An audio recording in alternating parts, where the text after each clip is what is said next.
Let's talk about food, which is of ultimate importance to people over there in Afghanistan. What does it mean for Afghanistan to be added to the list? What did you see on the ground?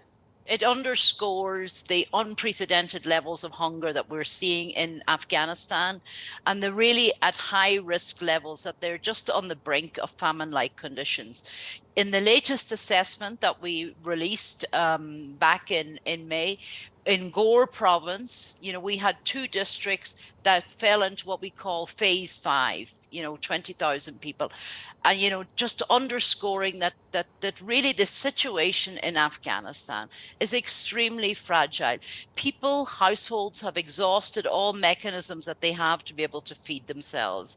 18.9 million people, Wong. That's almost 50% of the population.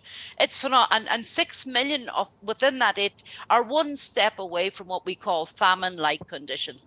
What that means practically is that on a daily basis, at least once a day, they cannot get an adequate meal to be able to feed themselves and their family.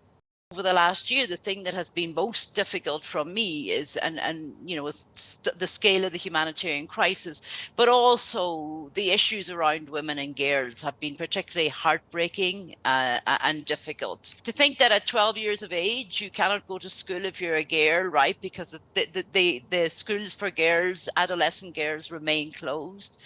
The fact that you're a woman, that you cannot go to work, or that you have to stay, in your house and you can't go out unaccompanied. It's very, very difficult.